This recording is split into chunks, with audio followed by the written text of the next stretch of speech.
Hi everyone, this is Michael McClure, F1 Feeder Series Formula 3 editor, coming to you live from the Ferrari headquarters in Maranello. Wanted to say thank you all so much for 50,000 followers on Twitter. It means a lot to us to have so many people supporting our unparalleled coverage of Feeder Series over here. To celebrate this milestone, and to celebrate an incredible season of Formula 3 racing, we're giving away driver cards from this year's Teams Champions PREMA Racing. In order to win a driver card of Arthur Leclerc, Jack Crawford, or Oliver Behrman, all you have to do is make sure that you're following our page if you're not doing so already, and leaving a comment below the post explaining which driver card you want and why. On behalf of the entire Feeder Series team, thank you all so much again for your support, and we're excited to see where we go the rest of this year and beyond.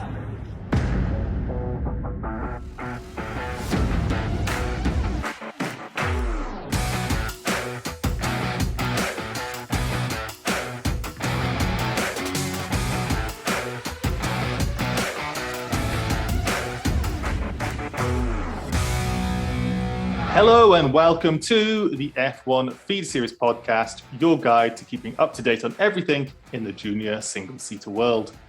I'm your host, Jim Kimberley, and this week it's a minimal script and a lot of winging it as we wave goodbye to Formula 3 for 2022 and briefly praise Felipe Drugovich for taking the Formula 2 championship that he's looked certain to win for months now. To join me in what will mainly be a Formula 3 special, I'm delighted to welcome back to the podcast a YouTuber, podcaster, and I'll call him a motorsport expert, someone who has possibly opinions on things. Welcome back to the F1 Feeder Series podcast. Josh Revell, how are you? You're right on some things, but to call me an expert, you dropped the ball there, man. I'm going to find that out, am I? Oh, good, man. Thanks for inviting me on. It's always good to chat about junior series and especially to give opinions on that, only for the drivers afterwards to completely cut ties with me. But yeah, you know, so many bridges are on fire that Chicago's getting jealous. Yeah, well, we'll see how this goes and see how much editing out we have to do. I've also got someone else joining the podcast. No drivers this week, but again, I'll call somebody who knows motorsport and knows in particular Feeder Series racing inside out. It's our Formula 3 editor who spent his weekend and a lot of his summer weekends with the Formula 3 drivers in the support paddock. How are you today, Michael McClure? How is Italy? And most importantly, how is your internet? I'm not sure you're going to make this whole podcast, are you? Yeah, well, Italy is lovely, but as we all know, infrastructure in hotels that are fairly cheap are not always the best. And I am currently not in my hotel, but I am rather sitting outside in a nearby restaurant, probably illegally, so I can film this podcast with enough cellular data that will probably kill my data bill, but that's all right. It will do it for you guys. No, I'm great. It was a bittersweet ending to the season, obviously, not just with what happened at the end, but also just the fact that all great things do have to come to an end, and what an amazing season we got to enjoy. And I was infinitely lucky to get the opportunity to spend 3 weekends towards the end of the year on the ground, seeing all the stories and all the everything happen live. So a really, really special year this year, and I'm excited to talk about it with you guys. Yeah, well, so am I. It's been Formula 3, I think, has been one of the best championships we've had. Before we get properly into it, quick reminder to like, comment, and subscribe. If you're watching on YouTube, Josh knows everything about all this sort of stuff. You can also find our previous episodes, some short videos of our best bits, including Josh's F2 preview and some of the opinions, like calling Porsche the champion, on the rest of the channel. If you are listening to the audio-only version, please leave a review on whatever podcast platform you're using. I know, again, that I say it every single week, but leaving a review and a rating is so helpful. We keep getting ratings every week. Thank you so much. You can leave a rating on Spotify and review us on Apple Podcasts. And if you leave a review, we'll read it out on the podcast next time. But simply putting a rating is just as appreciated. Thank you to everyone who rates and reviews us and subscribes and likes the videos. It really does help us out. Right, guys, off script already. Let's see what we can talk about. It's an F3 special, but I feel as an F1 Feeder Series podcast, we wouldn't be doing our job if we didn't address the new Formula 2 champion. And as we're recording, you've just heard some news that he's going to be an Aston Martin development driver, the first of his kind, so we hear. Josh, we spoke briefly before the podcast started. One, how do you view Drugovic's championship this year in particular? And two, how do you welcome the news that he's going to be joining Aston Martin rather than going for an IndyCar route or something?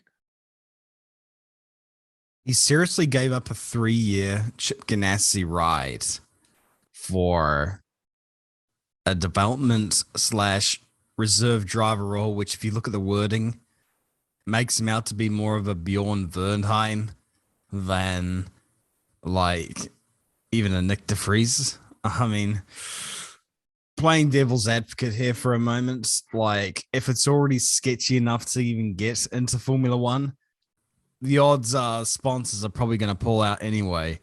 So it would leave you in limbo. I honestly don't know what to think about the whole deal. Personally, I would have gone for the Chip Ganassi thing because A, it's a steadfast contract, and B, IndyCar is actual racing as opposed to Formula One. Hot take there. But yeah, I mean, that's personally what I would have done. But, you know, obviously, Druggy has got his, by the way, that nickname, I'm not referring to anything. It's just a short. This is how rumors start on this podcast with you calling drivers druggy. Thanks for that. Well, Druggy, like it's literally just I don't know. It just so happens to just be unfortunate. Moving on. Yeah. Moving on here. The year, he's luckily been able to dodge a lot of bullets, a la Mecha Chrome, but he's still, put on some fantastic drives, such as Catalunya, where he just dominated the weekend. We could talk about how Porsche's engine kept on blowing up every 3 seconds, about how MP are starting to get their ducks in order, with hiring the right people and getting themselves up there and so on and so forth. At the end of the day, though, Felipe's always been a good driver. He's always been someone who, has done exceptionally well. He's won the Euro Formula title, for example. It's just like it was almost a matter of time before he became a championship contender, and all the stars aligned for him this year, and he played a major role in that. So, it's been a great year for him, I guess. But yeah, if I were him personally, I know it's easy for me to say, but I would have rather taken up that deal with Chip rather than trying my chance at a team where the drivers, on one hand, you got one of the best drivers of their generation, and then you got the boss's son who they're never going to fire. Right. But I suppose Fernando's got a bit of a knack of missing out on some races through injury and stuff like that, so maybe he'll have a chance. Maybe. I see what you're saying with it, Michael. There's the argument as well that if you go down the Indy route, Formula One probably closes, but if you go on the F1 route and it doesn't work out, Indy's probably still open. Would you say that's maybe what he's thinking? Yeah, I think it makes sense. I mean, frankly, for him, it's probably a childhood dream to go to Formula One. In fact, I mean, he told me over the weekend that, Formula 2 is his dream, that title in single seaters, excluding the F1, and he's always wanted it. So I see why he wants to take that gamble. And who knows that he can't go back to IndyCar eventually. I think Callum Ilott has showed that last year. He wasn't racing in really any single seaters, was just sort of hanging around as a test driver. And this year made that step over, sort of realizing that door had closed. And then obviously has had if not a front running season necessarily, a pretty successful rookie campaign. So I think it's a justified move from Drugovic. It's probably a risky one, and there's a very high chance indeed that it won't pay out. But I mean, you've got to give it your best shot, I think. And if he does eventually get a seat, if Fernando, let's say, retires, gets fed up, we know he's not one to necessarily hang around if he's not happy with things. So that door may open for Felipe a little bit sooner than we think. So I'm excited to see how it plays out, and certainly someone who deserves all the accolades he's gotten for what's really been a tremendous domination of this season, this F2 season. And just a quick word as well on the way that he won the championship. Like, both will come onto F3, obviously, in Victor's controversial way of winning the championship. But watching from the pit lane, Josh, to take your title, not the way you'd expect it. How do you think the race this weekend went for, well, not just for Djokovic, just a brief word on F2 in general? How was the F2 racing? How many cars finished the feature race? Like 10? To put it nicely, the driving standards weren't the best. There were some drivers in that field where it's just like you guys deserve a vacation. Like, just with how you're driving right now, moving under the braking zones, taking each other out on lap one, going for the gap that doesn't exist. There are some drivers in that field that do need to learn about spatial awareness and all the like. And yeah, in general, like, it was funny. We went off the Formula 3 race and then into Formula 2. It's just like, how the hell the driving standards get worse? It was just frustrating as all hell. Especially more for a Kiwi. When also, was he in first place, looking dead cert for the win at one point? And yeah, he was looking dead certain. He was looking dead certain for the win, and then the safety car came out at the worst possible time, just right as he went past the pit lane. That forced him to go down to the back of the field. Then he was climbing up, and then furry lips came down the inside, went for a gap that didn't exist, and punted him around, and then his front wing was damaged. It's like, that sums up his year. Like, so that was frustrating as all hell. And Daravala got his first race win of the year, and hit Doohan, who hit Sargent to get the win. With the greatest of respect to Daravala, I can't exactly say that was the sort of, like, how do I put this? More deserving race win of the year. I don't even know if that's fair to say, but like, it was kind of almost a Mickey Mouse win at the end of the day, which kind of sucks for everyone involved. But I suppose that's racing in it. I feel that Daravala has been so close so often that it would be unfair if he hadn't won this year. But I do agree, winning the way he did, and he had a double podium, how it all shook out as well this weekend. Like, congratulations to him, but I do agree that it was an odd way to get the victory this year. But I mean, yeah, at the same time, that is racing. You can't blame Daravala for the circumstances they played out. It was just that Liam had absolutely rubbish luck. Sometimes you got to take what comes in front of you. It's not Daravala's fault that the safety car came out. It's not Daravala's fault that he was in prime position. That's the way the ball bounces, and you take it as it comes, and there were still drivers behind him that could pass him. Granted, the person who was behind him for most of the time was Marino Sato, but still, taking that aside, you can't take anything away from what that win was. You got to give credit where credit's due. I agree. And final thing, just on F2, because you were there, of course, Michael, is an odd weekend. Vesti also double podium, which I don't think a lot of people expected. And Daravala taking the win, Vips taking win. It's just been a bit of a bizarre way to not end the season, but end the championship fight for Drugovic to win with a solitary P6 on the feature race. How was it on the ground? Well, I can say for MP, they didn't really care that it ended the way it did. I mean, they were properly celebrating the "We Are the Champions" was blaring in the garage, and I think for them it meant a lot to finally get that result after the best championship result they've really had before this was Drugovic himself 2 years ago. And the team's never really been a proper front runner, at least throughout a season. And this was the year that they did that. So you can maybe hear the sirens going by. I can hear them celebrating still behind you. Yeah, they're all celebrating. And indeed, that was kind of the atmosphere. Well, it was a much happier atmosphere. The paddock, a lot of noise, and really, I think people were greatly respecting what Drugovic had accomplished this year. Even Theo Porcher came over, and it was I would say a really heartfelt exchange. He went into the MP garage. Obviously, Porcher had a pretty wretched weekend and sprint race as well. Came over to the MP garage and shook hands with a lot of the mechanics and with Felipe himself, and he got a very deserving standing ovation as he walked in and out of the garage. So I was obviously very lucky to witness that, and it's one of those things that you, as a journalist, you go to these races and you you think, oh, you're going to go in there and get that soundbite, get that quote. And I mean, I get a lot of that. Obviously, I'm pretty lucky to do that, but also you go there for those moments that aren't captured on TV, and you see that emotion firsthand. And I think both in F2 and in F3, strange circumstances for both title victories, but you did get to see that relief, that happiness, that gratitude for everyone else in the team, and kind of overall just the recognition of what was accomplished, which is truly a great feat on both Drugovic's part and MP Motorsport's part.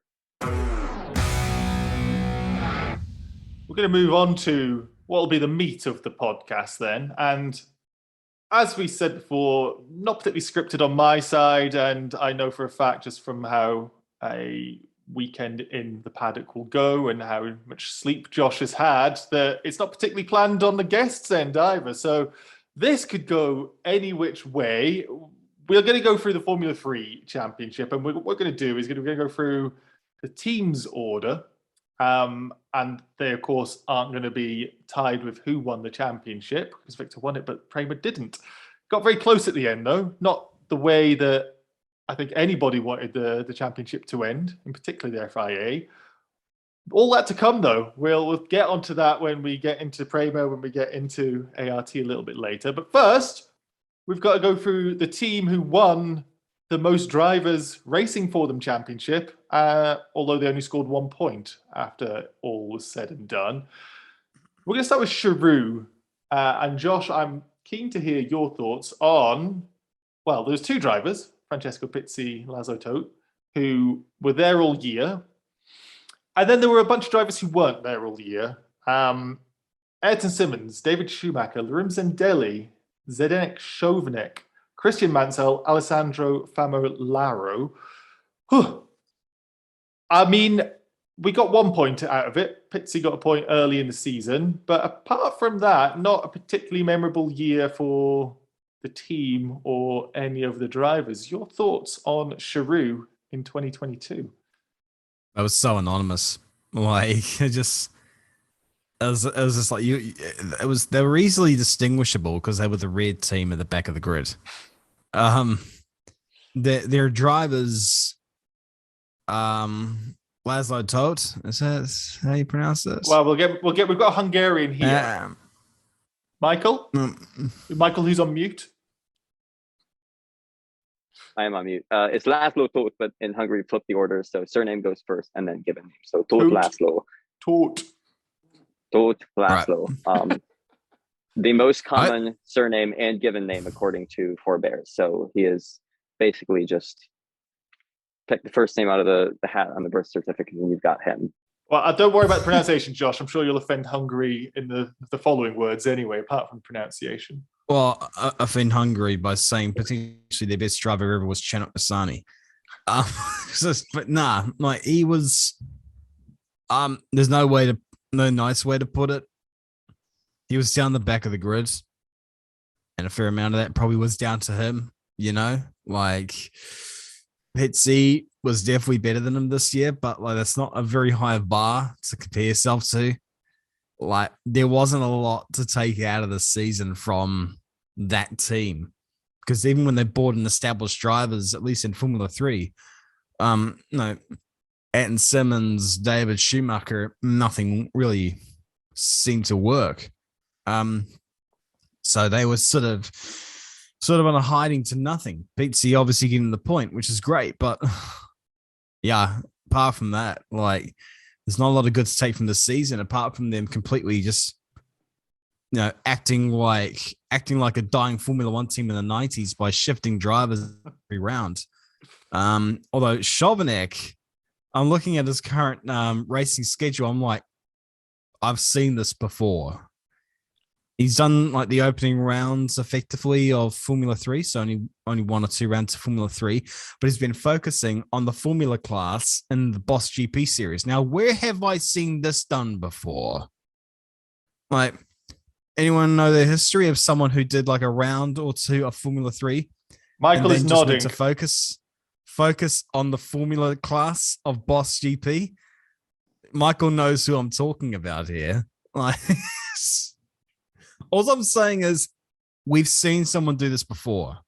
And then the next year they went to Formula 2. And we got the most legendary year of Formula 2, legendary Formula 2 career of all time. Effectively the one that made my channel. But yeah, overall, Charouz, meh. That's just basically it. Michael, I don't know what you can really add to that. Maybe you can put in some local defense for your home driver, but generally speaking, anonymous seems to be the correct word, I would suggest. If I can put in one more very funny parallel to what Josh has said, obviously the illustrious Mahavir Raghunathan helped Josh make his YouTube career well. I have a music YouTube channel because I do piano quite a lot, and the very first racing driver who ever found that was Zdenek Chovanec. So who knows where that might go? No, I mean, things were difficult at Charouz, and I think most enlightening thing was Francesco Pizzi I talked to Friday or Saturday during this weekend, and he was telling me that having this rotation of drivers, even though, you know, he's been sort of around as the more experienced one and the fastest of the bunch to help them sort of find their way, it's not been easy for him as well to have that rotating door next to him and effectively losing one car from which the team can take data. So it's, you know, when that happens, even if Pizzi and Toth are maybe not in the fastest car, maybe are themselves not drivers that we expect to be fighting for any serious points, it doesn't make things any easier. For sure, the highlight at Charouz will be Pizzi's third place at Spa, which was, if as much down to luck, maybe a sign of what we could see from Pizzi. He had in Formula 4, he was very, very quick, and it was, I believe, Italian F4 in 2020. So I think there's some potential there. As for Toth, it's just, you know, it's just sad. I mean, he's not been the quickest this year, last year. Obviously, as a Hungarian, we are all rooting for somebody to make it through. We've had one driver in Formula One, excluding Kanak Nassani. We had Joel Baumgartner in 2004. Didn't have the best of seasons there, of course. And, you know, we would like for someone else to make that happen, but it doesn't appear that he'll be the one. It doesn't appear there's anyone really on the ladder right now that can do it. So the wait continues. Maybe we'll see much later on what happens. But yeah, for sure, Charouz has some work to do over the winter, and hopefully for their sake and really for F3's sake, can find some of the stability that they had even last year with, you know, Logan and Enzo. That car can go to high places. You just need to find the right driver. Raise a really good point, I think, Michael. You got Pizzi there as a 17-year-old who's essentially acting as the team leader, as the fastest driver, with an all revolving door next to you. That can't be easy to do. But yeah, good to bring up that was a Friday in Spa, which would have been the highlight for them. So congratulations to Pizzi on what was otherwise a very difficult year. Moving on to the next team, we've got Jenzer Motorsport, 26 points, 9th place in the championship. A bit more of a consistent group of drivers. Ido Cohen, we had Nico Cari for what ended up being a cameo at the start of the season, Federico Malvasiti and William Alatalo. Now, again, not drivers we were seeing a lot of up at the top end of the championship, no podiums or anything like that. But your thoughts on Jenzer and their drivers this year, Josh? Yeah, I don't know. Like, I was expecting a bit more out of Ido, but still's not quite hitting it in Formula 3 for whatever reason. Like, so it's a bit disappointing on his end. Like, yeah, he didn't quite achieve what I thought he maybe would have this year. I'm not too sure. Malvestiti, I don't know what it is with some of these Italian drivers, but they're kind of just merely just being there by name, which just, and Malvestiti is sort of that. It's just like, I know you exist and I appreciate you, but what do you do exactly? Like this, it does sound kind of awful, but you never really quite seem there. Billy though, Billy Alatolo, like, I was actually impressed with the dude, like, especially toward the end of the year. I mean, granted, Mans was a loose cannon on social media. Like, the filter does not exist for him, does it? On social media? You look at him. It's just like Brendan Michelle is getting really. Michelle is getting really jealous of how many times you're breaking down rather than any of his engines. Like, apart from really what we saw on Twitter sometimes, where it's just like he's full on, just completely going bonkers.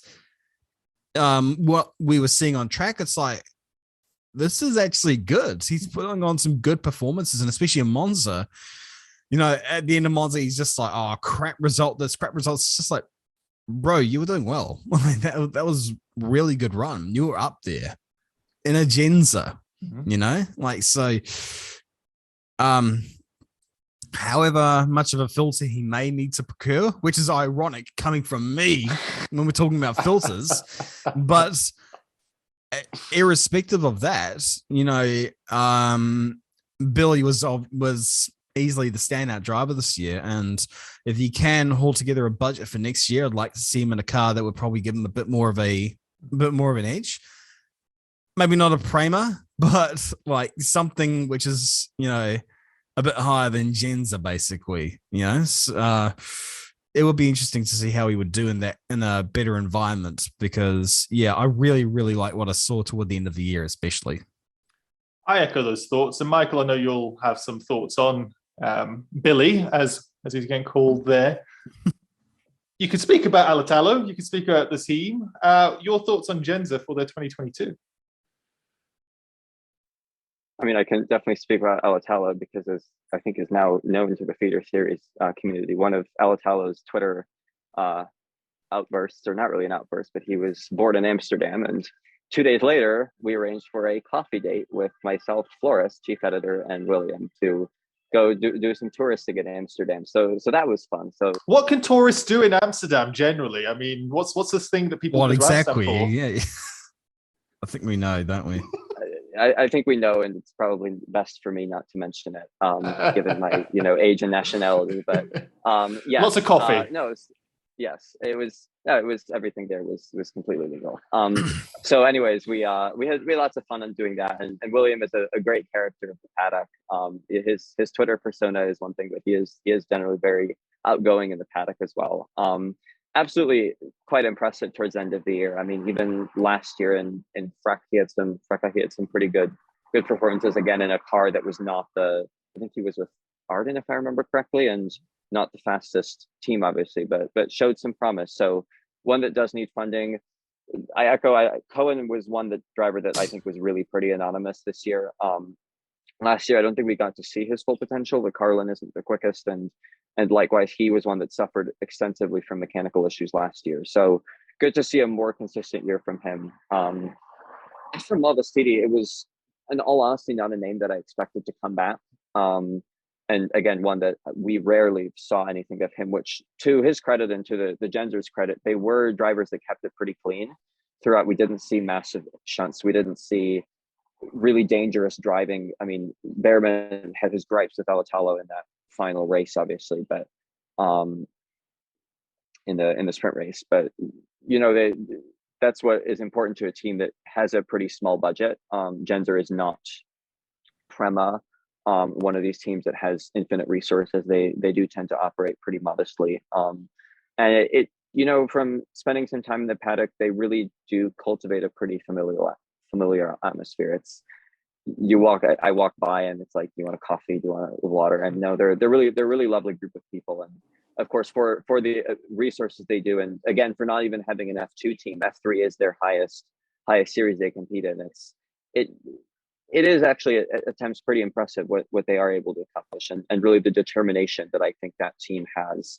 You don't always see it from the results, but it is a pretty hardworking group of people. So I'll always salute them for that. May not every year, you may not have Yuki Tsunoda, who obviously brought them the win, but Alatalo was definitely a highlight for them this year. I think pretty unquestionably. Completely correct. We're going to go onto Campos, where there's actually some success, which I was looking back and I was thinking, what happened with Campos? And had a bit of a strange year, really. Pepe Marti finally got his points, and love Pepe Marti. He was such a good guest on the podcast earlier this year. Hasn't really been his season as youngest driver. Not to the same extent as Charouz, but a bit of a swapping seat with Hunter Yaney getting most of it, but then obviously he was unable to race, and Ollie Goethe came in and impressed. Sebastian Montoya came in and impressed. And of course, Vidal has got the win back in Spain at the sprint race, at his home Grand Prix. It was never expect Campos to go for a title run. They finished 8th in the championship, 53 points, 1 victory. Josh Revell, your thoughts on Campos' 2022? Yeah, I don't know about them. They were kind of odd. Like, they obviously had speed, at least in pockets of the year. Like, they definitely they weren't Charouz, that's for sure. But they weren't PREMA either. They weren't Trident. With you got to think about the driver lineup they had. Pepe Marti came in with a lot of expectation, especially after F4 UAE, where it was just like, was it F4 UAE where he was? I'm going to double check. He was showing a lot of promise in Asia. Let's call it Asia for the moment. There was something where he was showing a lot of promise. People were like, "Whoa, okay, first time racing a car. This is actually quite good." It's Formula Regional. Right. Then you obviously had David Vidales, who was extremely fast, even if he was somewhat reckless at times. And Hunter Yaney, who came in midway through last year, and he relatively impressed. It was like, okay, well, let's see how they do.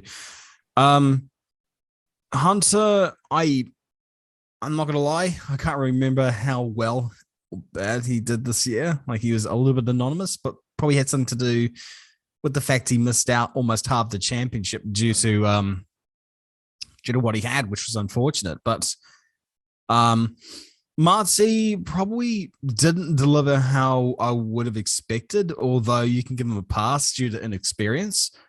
Although he did show speed in times, which was quite good. Vidal is very similar to last year in terms of, like, you could see his speed, but the dude needs to calm down sometimes. Like, it's just like, dude, I understand there's racing, but chillax sometimes. You can't win a race if you're on the side of the road surrounded by bits of what used to be your Dallara. Like, so that was, and when it came about, when he was performing bloody well sometimes, like, he was fast, but yeah, sometimes it would just be his own worst enemy. It was the same thing last year, where, especially at Monza, with that stupid incident where, he went straight over the sausage curbs, full on, full throttle, where it's just like, dude, I would have given you a vacation after that kind of stuff. That's the one thing I didn't want to see this year, was any amount of recklessness, which is, I know it's all very easy for me to say this kind of stuff, but it's more just like, when you see a driver who can perform well, the last thing you want to see is for them to throw it away. But overall, for Campos, I'm getting a sense of perhaps unfulfilled potential, maybe, I guess, through sort of the drivers they had, stuff that we saw in pockets throughout the year. The substitutes, Ollie and then Seb coming in, they were both really good. They did really well. I think, I don't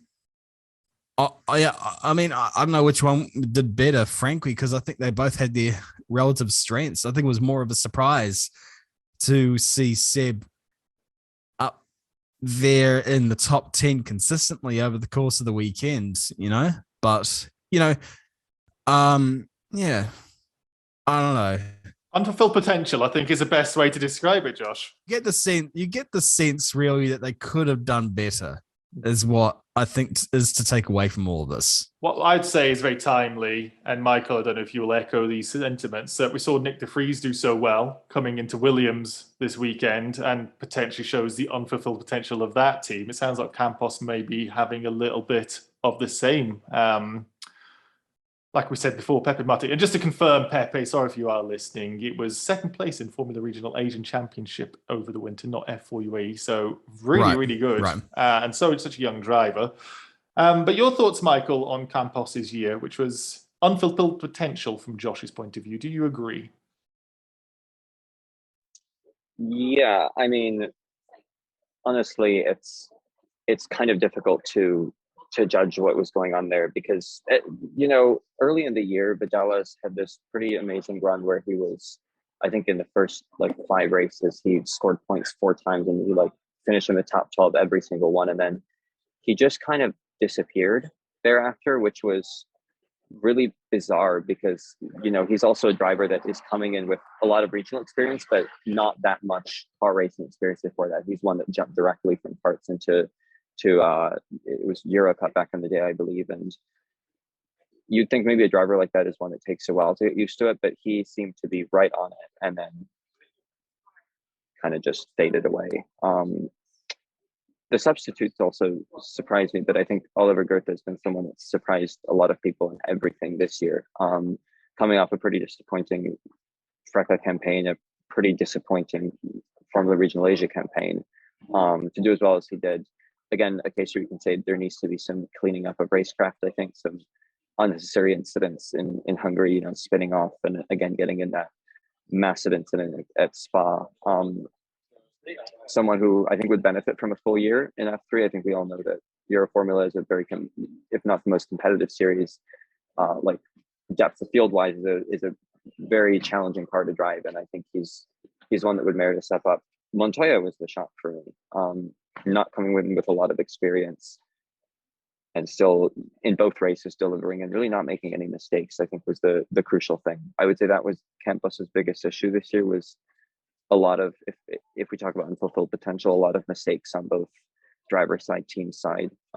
Monza, we saw that when Vidalas couldn't take part in that race because of there was an issue, there was a butterfly valve that broke, is what I was told, in the engine, which is a very small thing and didn't really have a replacement or whatever the issue was. It was like kind of just chaos. And earlier in that weekend, Pepe Marti obviously got in the top 12 for qualifying, but he missed his first run because the team didn't have him ready at the time and they were like 5 minutes late to roll out. So it's just like little things that kind of add up to, the drivers lose out on that experience that a practically all rookie lineup like them desperately needs. So they're all drivers, even Hunter Yaney, I think, could benefit from another year in F3 for Hunter, just having that stability all year.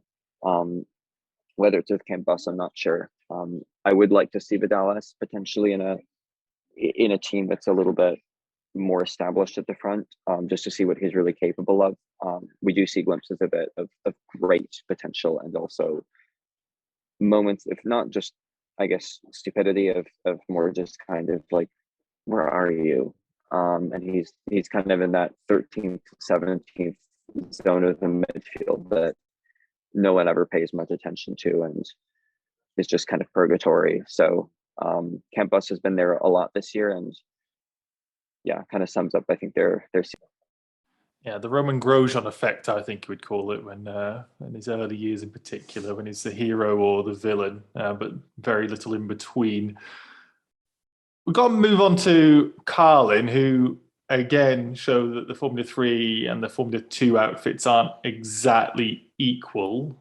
Zach O'Sullivan, though, he had a pretty good year, I'd say, for the team, bringing generally most of the points for them. He brought 54 of their 57 for their 7th place in the championship. Brilliant Silverstone weekend with that, well, I reckon one of the closest finishes we'll see this year, when it was essentially drag racing over the finish line, barely on the track with another compatriot of his. And then Brad Benavides and Enzo Trulli. We're just talking about Montoya and how a driver of such a famous name can do so well, but Trulli didn't seem to echo that as we saw with Mr. Montoya. Carlin, unfulfilled potential as well, Josh, possibly? What's your thoughts on their 2022 for Formula 3? Unfulfilled potential. I don't know. I think it's more just a case of you don't expect to see Carlin that low. Like, it's not a team that you would expect to see that low, because like, it is an established team, as are almost all of these teams, to be honest with you. Like, it's just, I think the thing to take out of this really is that if we're going to be brutally honest here for a moment, only one driver shone this year. Um, like Brad Benavidez was okay. He had his moments, which was cool. Enzo was nowhere. Like that's, maybe I'm looking at it wrong, but at no point did I think Enzo was even close to Zach O'Sullivan. And Zach put in some really damn good performances, especially at Silverstone. It was a bit inconsistent. Not sure who you would put that down to, whether that was just him getting assimilated to the Formula 3 category, or if it's just the team as a whole sort of struggled this year. Probably is more that because they weren't anywhere. And I'm sure Trevor Carlin really liked that, but it's, still you can still make something out of what you've got. And Zach did that at various points this year, like the Hungary race in particular was potential. terrific. That when he went with dry Exactly. tires. Yes. So, irrespective really of how Benavidez was relatively anonymous and how truly, he couldn't even make a truly train because there was no one behind him to hold up. It was, it was kind of. What would his dad think? Eh? What was his dad think? Where's the trolley train? Meant to be my son. It's like qualify well, goddammit. Nah. So those two, I haven't got much to say, really, to be honest with you. Brad, I'm probably a bit more lenient on, but Zach definitely had a fantastic year, at least from what we've seen from him, but it is difficult, obviously, to, to walk into Formula 3 and immediately do well off the bat, especially if you're not with a PREMA or a Trident, a team that can, prep you as well as they do, because obviously their niche, PREMA and Trident, apart from, having a great array of engineers and prep and so forth, it's all about prepping their drivers for the weekend. So, it's why their rookies do extremely well. But yeah, still though, in a roundabout way, unfulfilled potential. Yeah, I guess you could say that. Still though, Zach did show what he's capable of, which was good, and it'll be interesting to see how he does next year. Hopefully in a team rather, that would probably give more of an edge than what Carlin has this year, or at least hopefully Carlin can actually sort of get their act together. I will just point out when I was doing this, it shows you the amount of scripting and prep we went through, that Zach actually outscored Carlin on all of their F3 championships so far. They've just never really excelled at that level, and he actually scored more points than the entire team scored over the last few years, which kind of shows to me, Michael, that Josh is right. Zach has had a really good year. But your thoughts on the team as a whole with their Carlin's F3 campaign? Yeah, I'd say they honestly delivered about what I expected from all of them. Perhaps Brad Benavidez is actually the exception, because looking at his previous record, it's, well, not the best. But that said, he has gone through, this is what I had a conversation, did an interview with him, which will be coming out eventually. He's had a very unorthodox career in which he basically has jumped from one series to the other without necessarily aiming to complete it or even to fight at the front.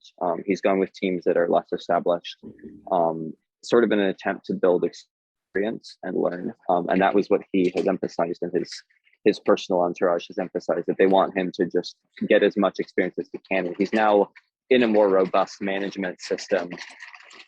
Just gonna let the Cowboys go by.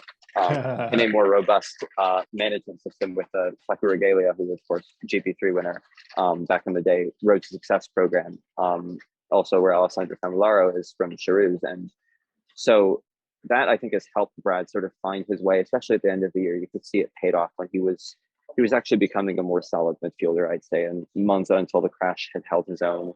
Obviously in Spa was quite far off, even leading the race at one point, which was, I don't think anybody had that on their bingo card, that Brad Benavidez leads, what was it, lap one of the sprint race in Spa. So really, I mean, good progress there. Zach,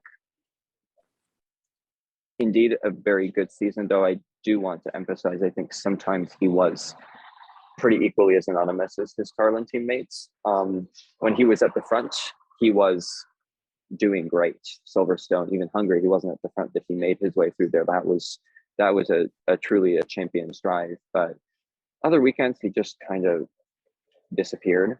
Monza, he was pretty absent.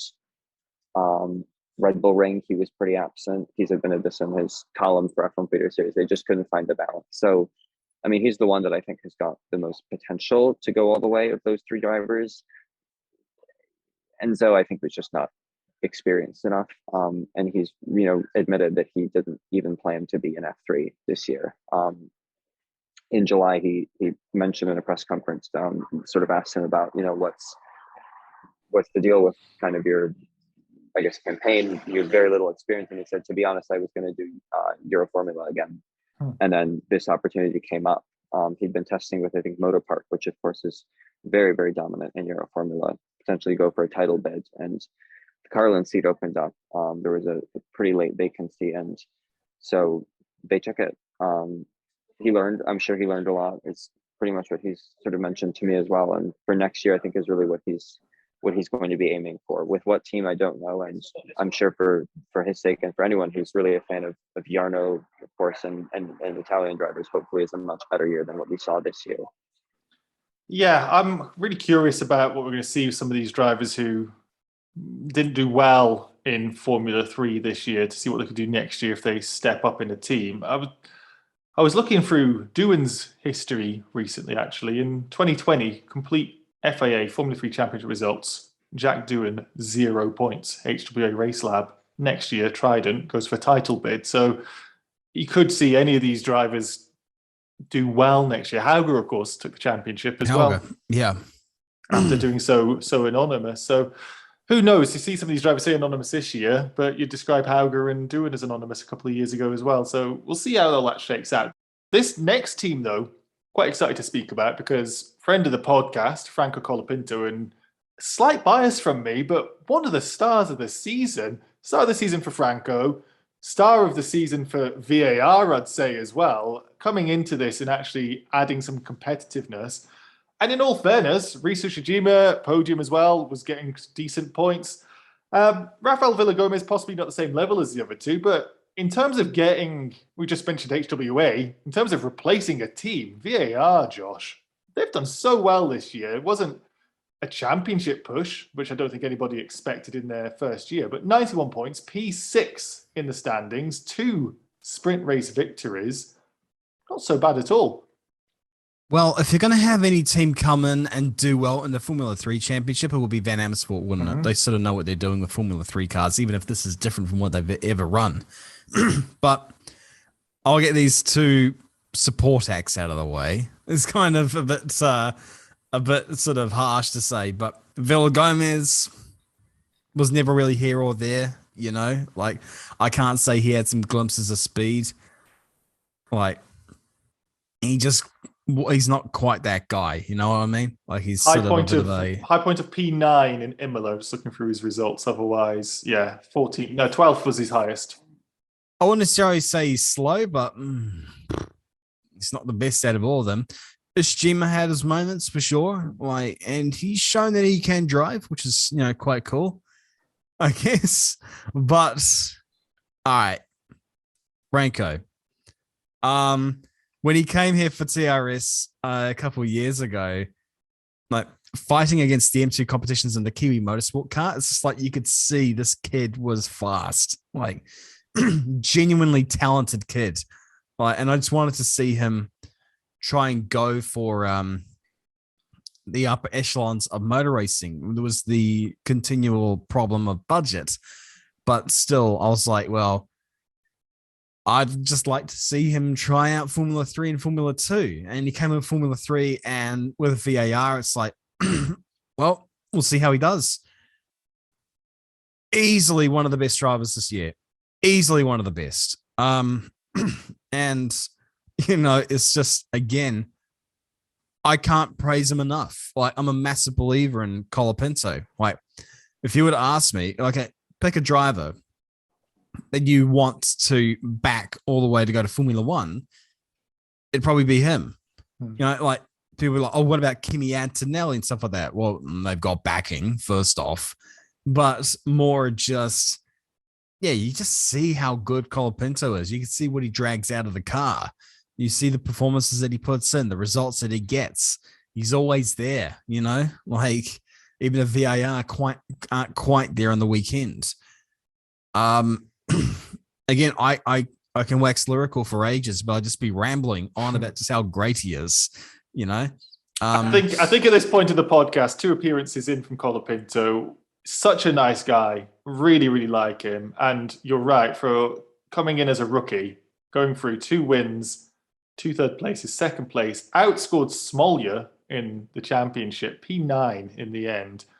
I do echo those thoughts. If an academy team is looking for picking up a driver to have some sort of backing, Colapinto, I think, is the standout driver at the moment who doesn't have that backing. Yeah, Michael, easily. sorry, I was gonna pass over to you, Josh. There, I'll put my opinions in as the host. I mean, I've said my piece. Franco, again, one of the best drivers of the year. You know, it may not have gone in contention for the championship. He doesn't need to. You know, it's not all about who finishes at the top. It's just about the performances you put in. And yeah, I can't say anything more. Like I think I've said all I need to say really, and everyone sort of gets the gist of what my thoughts on Franco is. So have another year in Formula 3. Which team exactly? I'm not sure. I just want to see him in a team that would give him a crack at the title because, you know, he deserves that much. And whatever championship-worthy team gets him, they're going to get a driver that can go for the title. So, yeah, hopefully next year brings good fortune for him. Or maybe I've just cursed him. No, Josh, we don't want that for Franco. Michael, though, Franco Colapinto, we are still talking about Van Amersfoort as well, who had such a terrific season. I don't know if Franco was outperforming the car or Rhys Ushijima and Rafael Villagomez were maybe at the level of it. I don't know what the situation was, but Franco was the story of the team in F2 and F3, I would say. But your thoughts on Van Amersfoort's season as a whole? I mean, they're a team with a very good reputation in junior levels. We saw this last year, Oliver Behrman taking the double title with them in F4. Anytime you come in as a new team at this level, it's pretty difficult. HWA themselves in Formula 2, when they took over Arden gradually, we saw that was a huge struggle, and they basically hired Artem Markov to help them with development because it was, you know, they knew it was going to be so tricky. So to have accomplished generally what they did and really they didn't look inexperienced. Colapinto taking pole position on his very, very first race, the team's very first race, was, I'd say, maybe one of the forgotten stories of the season. Just how insane that is really is something to think about, beating the likes of PREMA and Trident and all the returning drivers as well. So absolutely a great run from Colapinto. Could have used a bit more consistency, I think. I mean, he was one of these drivers that did very well in the sprint races, had the wins. His first, and I believe only feature race podium, came actually at Zandvoort. So that was certainly a great result for the team at home. I know that was a round they relished a lot. To be in that atmosphere in Zandvoort, you know, having an orange car as well, got all the Dutch fans decked out in orange, maybe supporting not them, but supporting Van Amersfoort graduate and Max Verstappen. Yeah, so or Van Amersfoort graduate and Max Verstappen. So indeed, I think Ushijima was the same story as kind of the Campos guys, often in that sort of below the reverse grid area of the field. Obviously was well positioned at Silverstone to make his way up there, but otherwise was just kind of, you know, very getting some experience against someone who I think should return next year. Villagomez showed certain races actually quite a lot of promise, but there were quite a number of incidents that I think we can't discount. So last year, I remember this being somewhat of an issue where he had some crashes, and this year again, whether they were all his fault or not, just getting caught up in that. And that repair bill is never nice for a team, regardless of, you know, who it is driving the car. Even for a new team like that, having to spend their resources instead of developing stuff to spend more time on fixing up a broken vehicle. So that's not fun. But I think VR can be proud of the year they've had. And in Formula 2 are showing really good signs of progress as well. So Colapinto absolutely one to keep an eye on. We've mentioned him a few times in drivers lists of drivers who aren't in academies, but should be, for example. So that's somebody that I think, again, with his endurance racing experience, he's also got a really good platform for that if indeed he decides to go in that direction in the future. So certainly a solid driver with a huge fan base. We cannot discount. Our Argentine viewers, I'm sure, will be eagerly watching what Colapinto gets up to.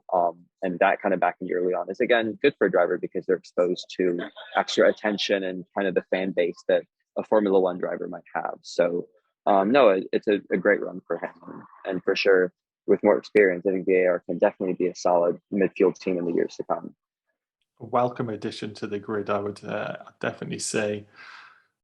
I'm just looking for the next teams we're going to go through, and it's pretty much a similar story for a lot of them, talking about one driver outshining the rest.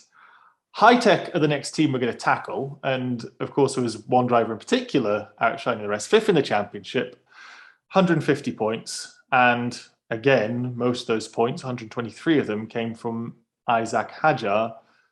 Kaylin Frederick, kind of second season. I know he missed a lot of it last year, did okay. And then Nazim Azman, who might have hoped for more after last year, when he was doing Frecker, I think it was.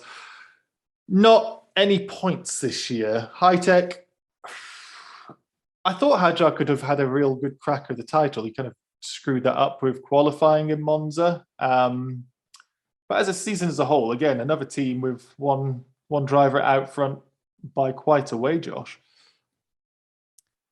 Yeah. Asman, he was there. I don't mean to speak ill of him, but like there really wasn't much of him to speak about this year. And, you know, it may have been his first year, but guess what? It was Isaac's first year as well, you know, playing devil's advocate for a moment. Kalen showed some good promise for sure. Like there were moments where he was, you know, he was up there, he was performing well. Not on the level of Isaac, but still, you know, it was like, okay, well, they're good performances. Apart from his rallycross driving in Monza, where he was just continuously going over the track limits. But, you know, irrespective, I can't say it was a bad year from Kalen, but he was outshone by Isaac. And Isaac, again, one of the standouts of the year, to come in immediately and perform as well as he did. And to do that all whilst, you know, he came in after half a year of being signed with the Red Bull, you know, Academy, or at least he had that contract signed half a year out from becoming the junior. It's like, okay, how's this going to go? Is he going to go well, or is he going to stuff it all up? Well, he did well, but he just fell over at that last hurdle. Monza was just a disaster of a weekend. But yeah, still irrespective, you know, we know he's going to F2 next year. He's deserved that shot for sure. You know, finishing fourth, was it in the standings? Probably unlucky, you know. It was in the end, yeah, fourth place. Yeah, but still, you know, it was a good year. Very, very good year. So put in some very damn fine performances, comprehensive performances. I don't know if I put him ahead of Colapinto in my sort of ranking necessarily, or maybe I'm just looking at it with sort of rose-tinted glasses, maybe, because I think that Colapinto is greater than sliced bread. But yeah, still, you know, if we're going to take Hitech here for a moment, you sort of had the three drivers completely spread out throughout the field. One was going for the title and performing extremely well. One had some good performances, but not quite onto the level of what Hadjar was. And the other one was barely getting out of the bottom 10, which was like, you know, extreme ends of the spectrum. So each of them are sort of in different stages of their careers, I guess. I don't know what Asman or Frederick are going to do next year, but I'll be interested to see how Harter does in Formula 2 next year, now that he'll be in a car that will be a bit harder to learn and even more harder to keep alive, as we know what those damn Dallara F2 cars are like. Michael, again, similar thoughts from Josh that you've got there. I'd say personally, Hadjar is possibly one of the shining stars of a otherwise fading Red Bull Junior team at the moment. Am I being maybe a bit generous on Hadjar there, Michael, or do you think his season this year demonstrates that he might be a possible F1 candidate in a couple of years' time? Well, I mean, if I don't think he is, then Helmut Marko certainly does, because he wants to fast track Isaac to Formula One by 2024, which, in my opinion, is a touch ambitious. If for no other reason than, we've seen with Tsunoda coming from Jenzer, again, a smaller team. Hitech is not the biggest and most well-resourced team, and coming up and doing as well as he did is great, but you don't want to accelerate a driver like him, who, as we know he's very young. He's still 17 years old. Gosh, that makes me feel old. And I'm also not particularly old myself. He turns 18 in a couple of weeks, if it makes you feel better. Yes. So anyways, Isaac, I mean, for a 17-year-old kid coming into that championship to do as well as he did and goes for several of the other rookies is very impressive. But we did see, I think, whether he says it or not, I think that pressure got to him at the end.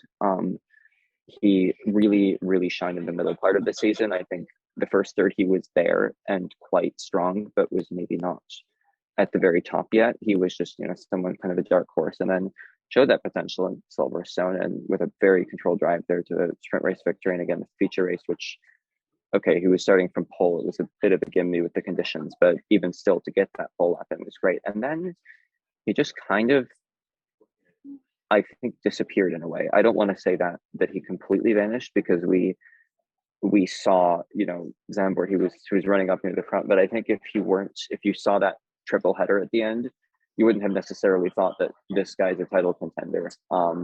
He was just making some mistakes. He had the issue in Spa, obviously.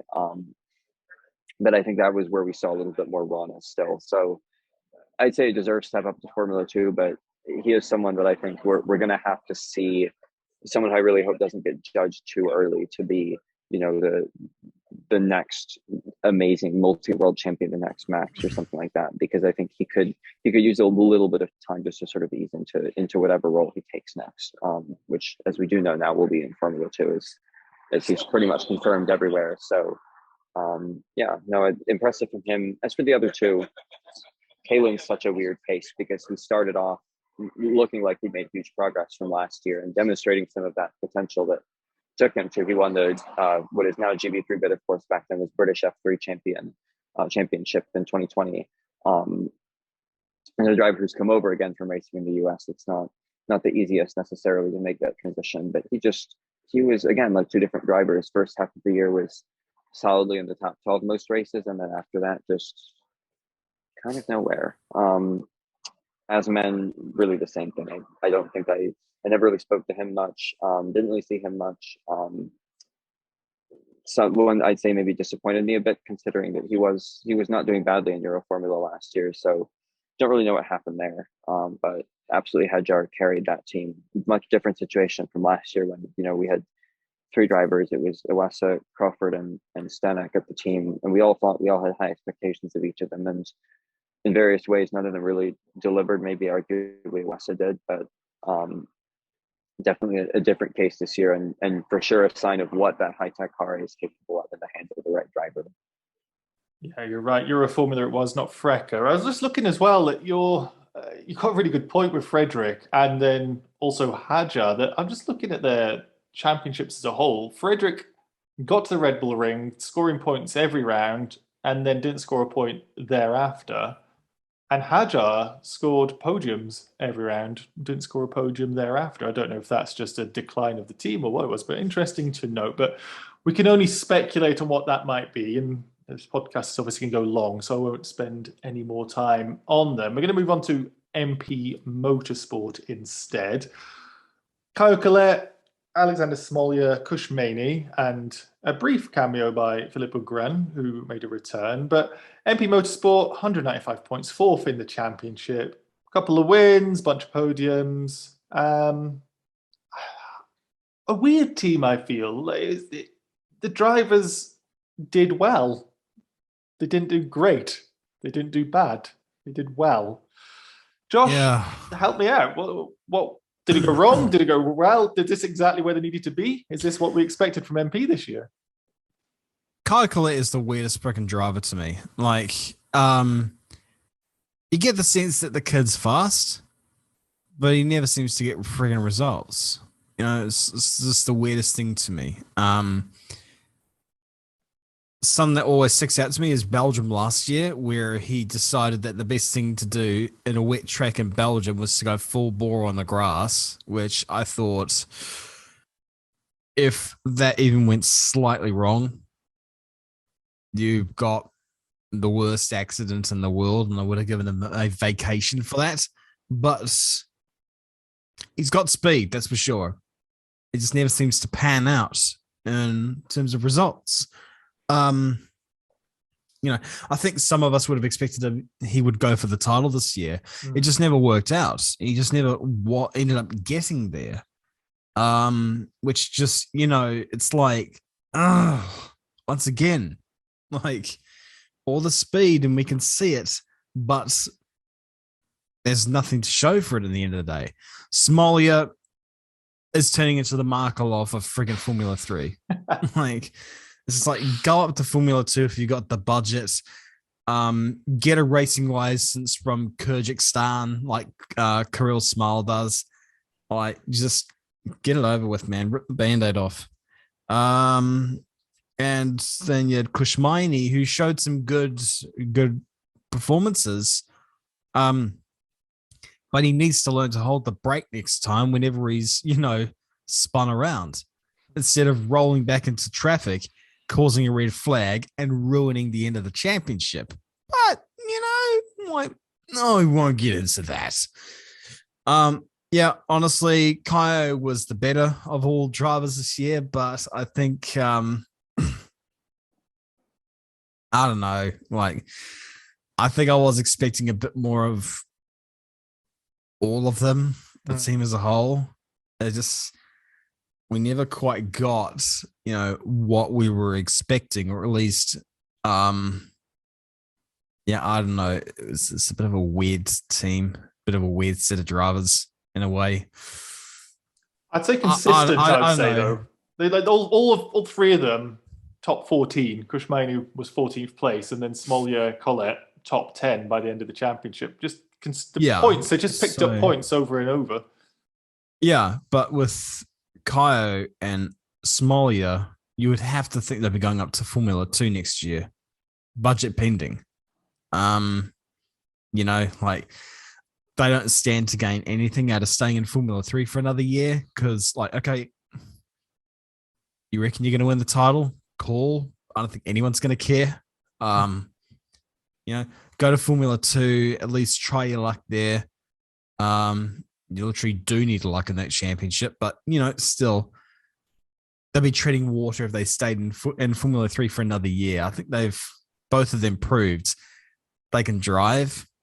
They can drive at Formula 3 level, but a title wouldn't achieve much for them. So, yeah, as for Maini, maybe he does need that extra year, but yeah, overall, yeah, I don't know. I think they were missing that sort of extra 5% in a way, all of them. But yeah, I'll be interested to see how each of them go next year.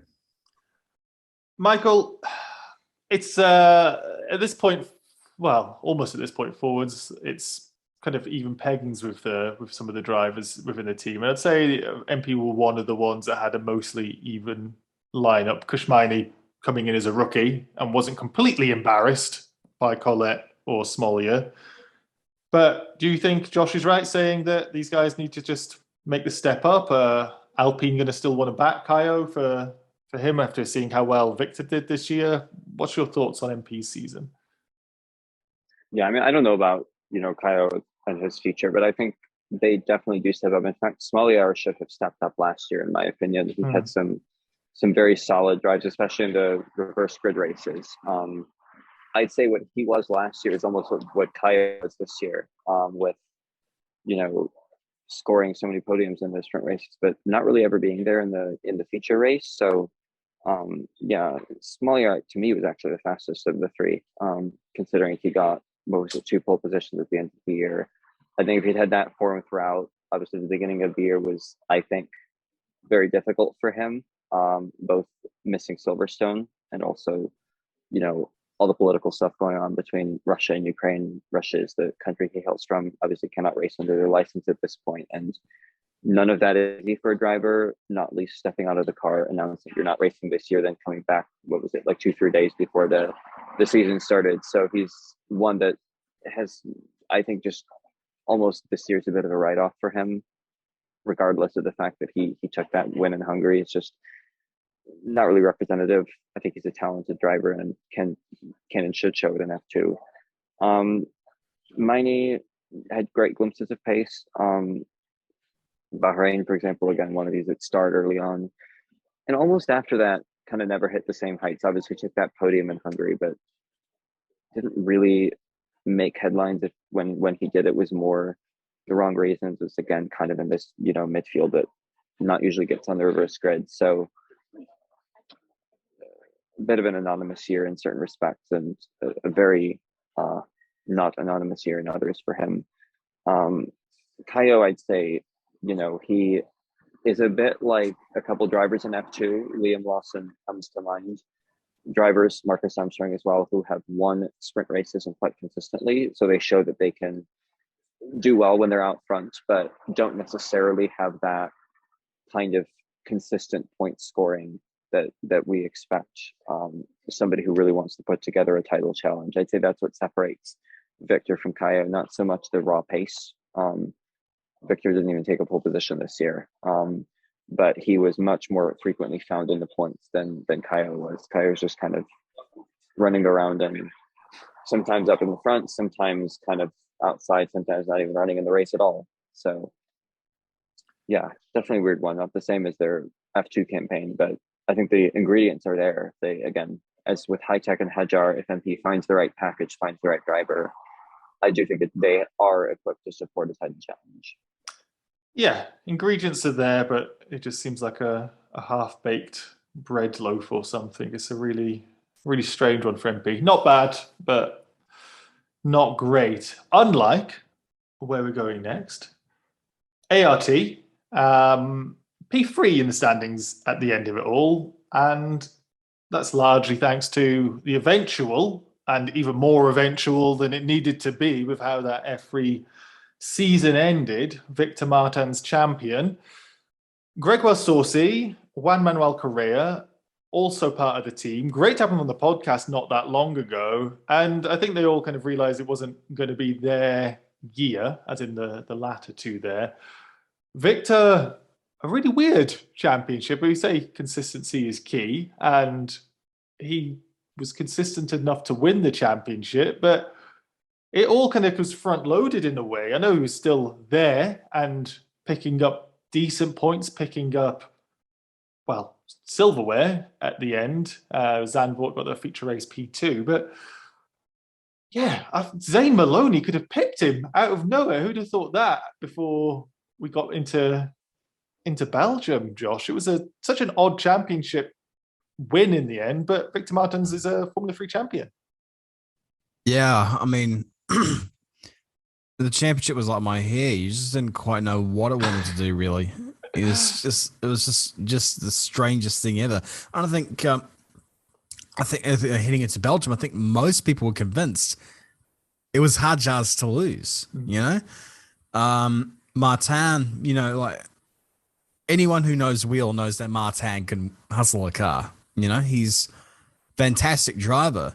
But he always gave off an aura of someone who was just destined to lose championships by the smallest of margins. And I remember heading into the weekend and people were asking, oh, who's going to win the championship? And I kept on maintaining it's going to be the Bear. So I was too far back. I'm like, there are still 2 races. There's plenty of points on hand. And then the sprint race happened, and Martin had his trip through the grass, thanks to the forgotten one, giving him a bit of a smack. But still, for the way the championship to end, here's the thing. I was a bit brassed off with the way that it ended, based on I just want to see races finish under green. That's just how I am. You may not get the result you want, but finishing under safety car or under a red flag, in my view, is rancid. It's not, nefarious. It's just anticlimactic. It's just like, oh, come on, let's just go racing. But it's just like 30 seconds later, it's just like, oh, whatever. Martin deserved that. He has had a fantastic year, and that's racing at the end of the day. So Martin's season, it was one of definitely had the speed, was definitely one of the best drivers of the year, but it was more down to the consistency, probably, more so than anything else. No, he just performed. ART, probably not the best team that year. No, they weren't the best team of the year. We're proving that. Fair. So, to do that, and I think it's fair to say comprehensively outshone his teammates, however he came to do it, he got there at the end of the day by the thinnest of margins. Still, though, it was a fantastic year from him. He deserves all the plaudits. And now it's time for his career to be ruined, going up to ART's Formula 2 team, which seems to be completely freaking cursed in recent years. Still, though, we'll see how he does. Hopefully he doesn't just end up going to IndyCar in 2 years. Oh, God. Saucy, he's always been a good driver, always been sort of a pacey driver, and I didn't expect him to hit it out at the start of the year. It was start of the year he was performing well. It's like, oh, that's a bit sooner than I thought he would, and then he fell off, and he sort of never really reached those heights again, almost, in a way. It's like, oh, well, that's a bummer. But Correa had some good notable performances, but he's not quite with his teammates, with the greatest of respect. I think we all wanted to see the best for him, and, to see the podium, see him get his podium was a feel-good moment. But I don't know what his plans are. He talks about wanting to go back into Formula 2, where it's just like, I don't know, dude.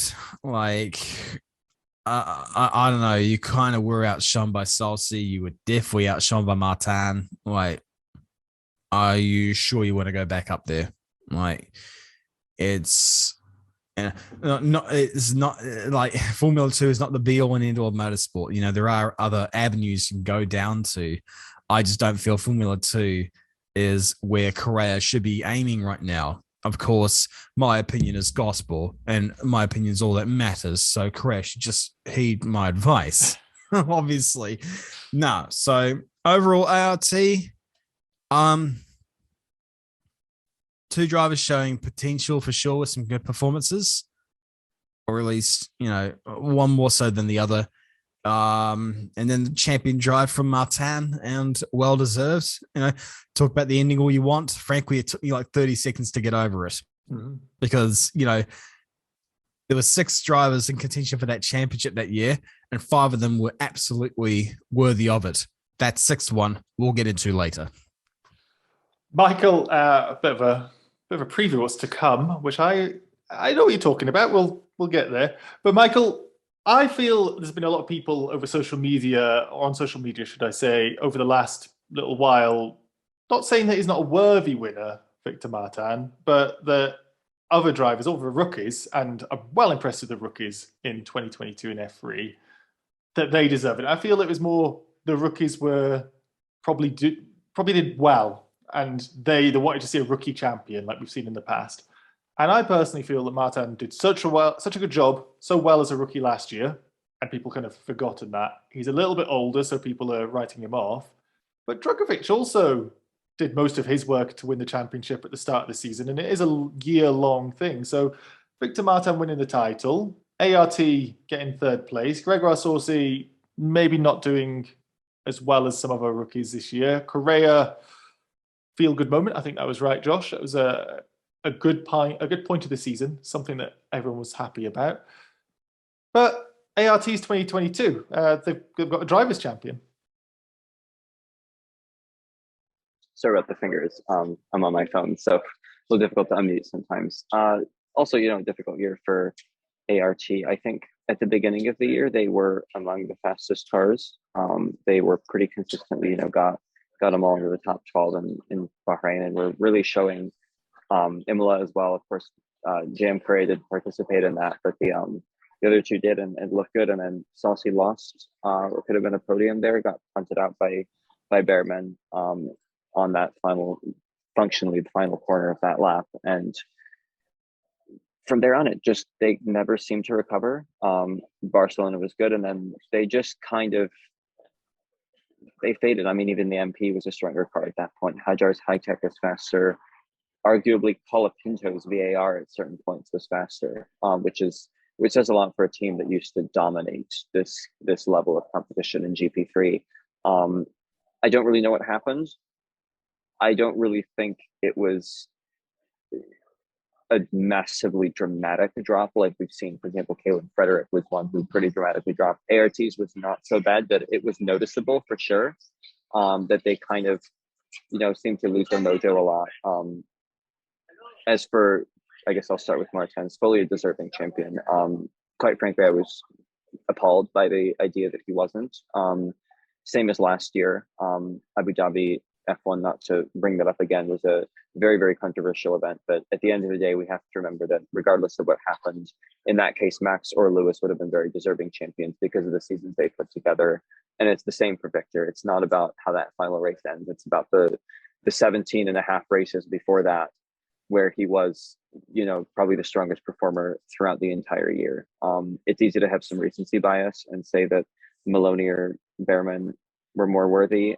Indeed, if it was just the final set of races, those two would have cleaned out everyone else's clock in terms of points. But yeah, absolutely. I think a good champion, someone that has fought with so to speak, the very best of feeder series. Oscar Piastri comes to mind. Martin took him all the way down to the wire in Formula Renault in 2020. And last year was the most impressive rookie. I quite frankly did think he was going to be, if not the favorite, one of the top 3 favorites for the title this year. So absolutely not surprised by what I saw. The other 2 cars that surprised me a bit, Correa, I think obviously has still needed some time to get used to things, what with the injury at the start of the year, as well as a couple of really unfortunate retirements, or, just losing out the places in Spa. Obviously he fell out of contention for the win on the opening lap with the puncture. Same in Red Bull. He very well could have won that race. He admits as much, and then his car kind of decided it had other plans for him that day. So a real shame for him, and a real shame for Gregoire to lose that. Where it could have been 2 podiums in 2 weekends, and just never seemed to find it. He is a slower driver in terms of adapting to the cars. Last year, obviously, wiped the field in Freca, so there is potential there, but it will take a lot of time to unlock. And being an older driver, Saucy is 22 now, so he does not have the advantage of time as some of those other ones, like the other end of the grid, like a Trulli or a Marti, has time to get used to it. Saucy really doesn't have that luxury anymore.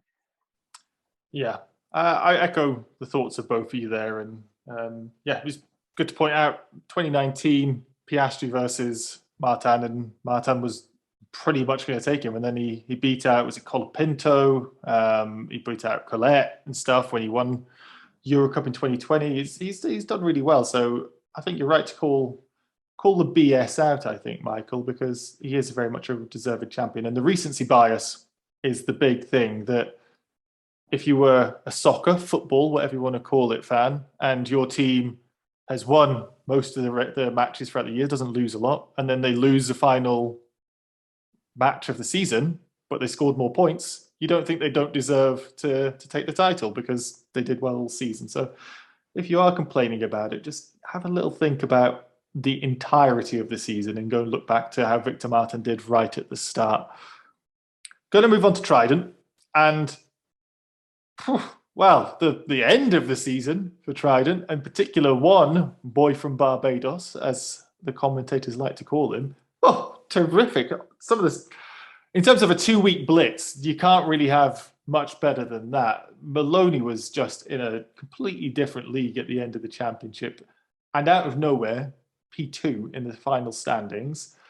Roman Stanek, also title contender up until the very, very end. Don't really know exactly how he was as well. He did well all year, did consistent, but I don't know if it's just everyone else dropping points, because he wasn't ever, to me, top driver.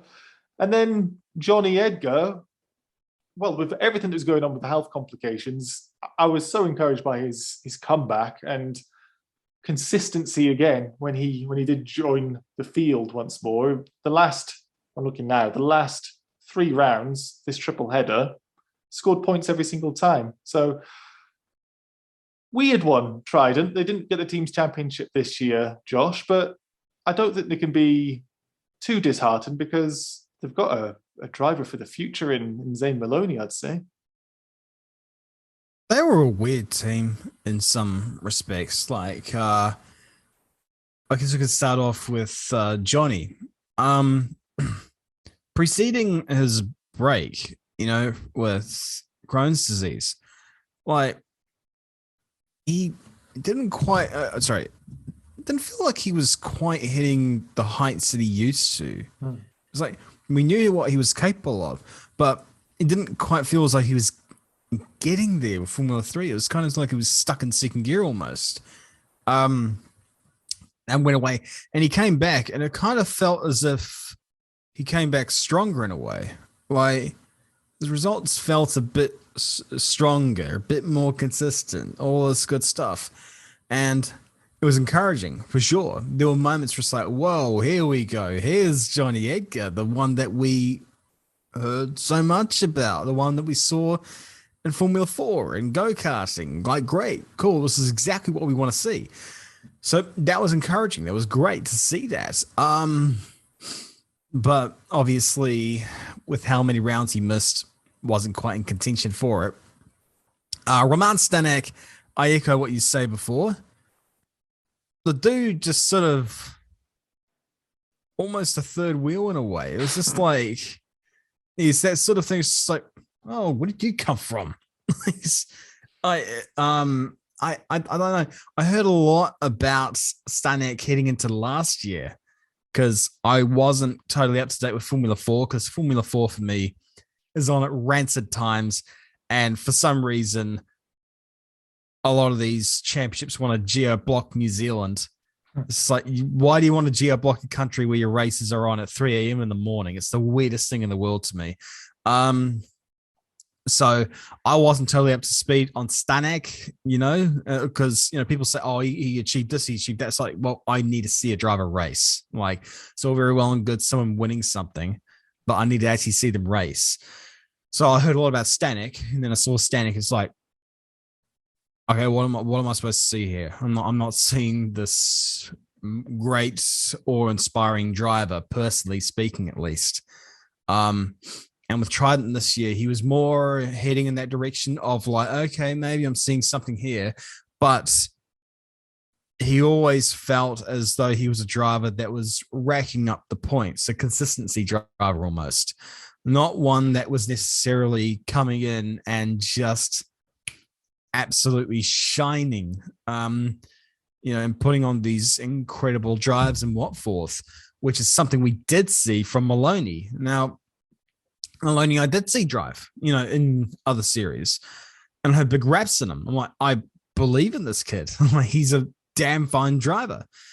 And, this year he proved it. Although, how in the hell he figured himself into the championship, I don't know. Because I think, what was it, like midway point, he wasn't even thought of in any way.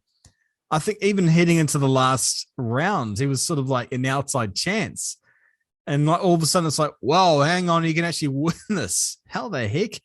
But all credit to him. He just performed bloody well. He's a damn fine driver. And I don't know what you do with him now. Like, I think you got to get him up to F2 now, really, because what do you achieve? What do you achieve by keeping him in F3 for another year? So, yeah, I mean, overall, I think they were all impressive this year. You know, Stanek was a bit more. I don't know what you would call him. Anonymous doesn't seem.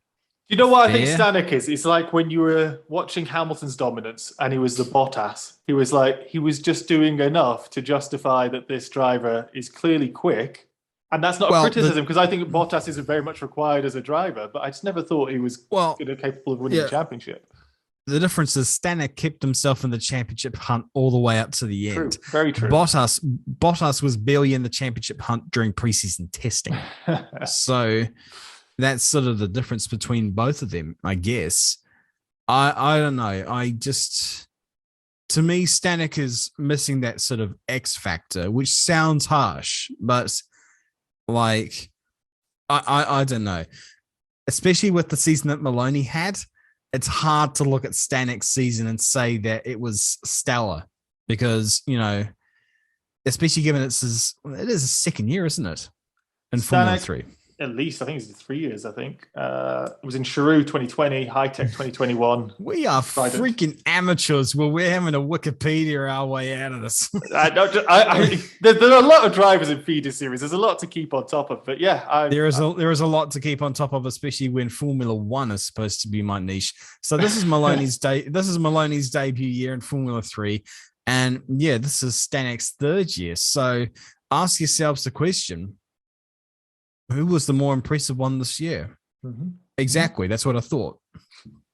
Michael, Zane Maloney, just for me, well, I'll tell you what, I said it earlier, the rookies this year have really made F3, in particular in the second half, one of the best championships. And Zane Maloney has epitomized that with 3 feature race wins, which I genuinely think is akin to what Drugovic did in Spain. To win 3 feature races in this championship is like doing the double over a single race. So it's not to say that Stanek wasn't good. Johnny obviously had his issues as well, and a little shout out to Oliver Rasmussen, who stepped in for Johnny as well. But Trident, P2 in the championship, and I can see why. Trident had the pace to be first. I think most people admit this internally in the team, and from an outside point of view, based on their qualifying and race win results, it's quite clear. 4 of the 9 feature races, I believe, fell their way. 3 for Maloney and 1 for Stanek, and of course 3 pole positions as well.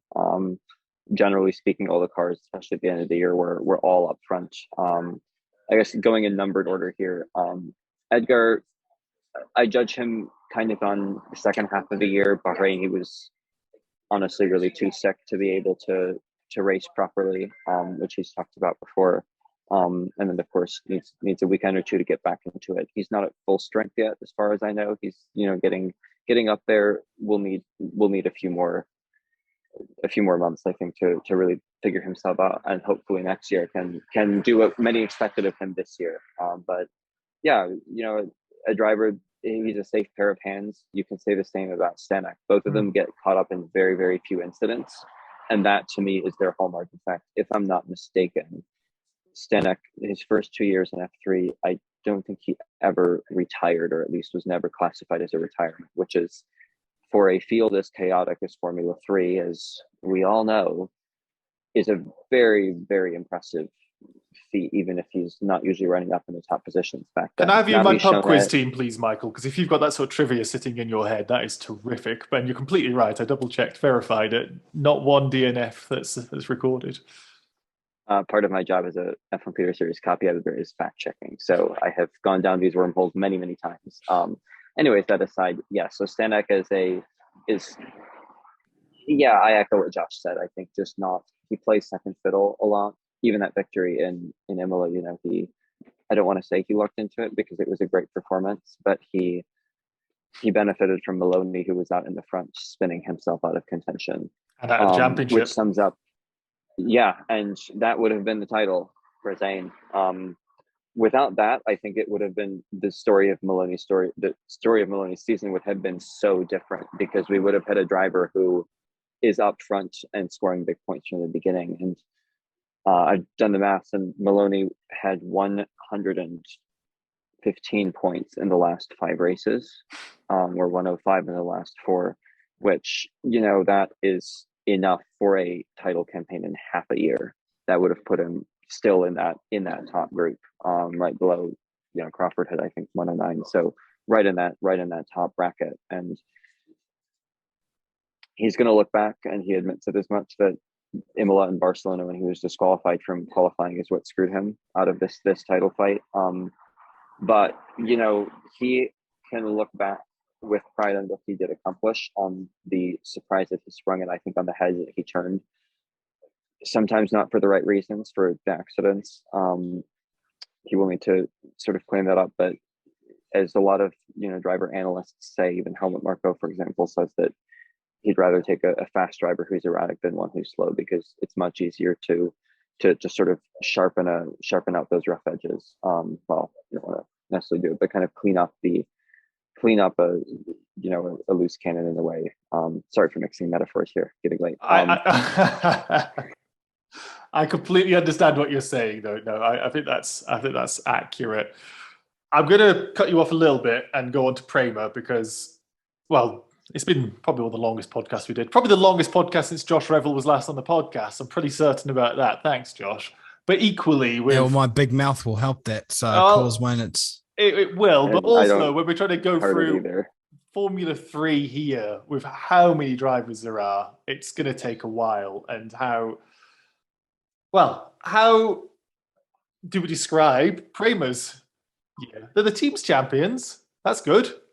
Arthur Leclerc, Jack Crawford, second-year drivers, outshone, or at least outpositioned, but I would also say outshone by Ollie Behrman, who came in with such a reputation because of his achievements last year.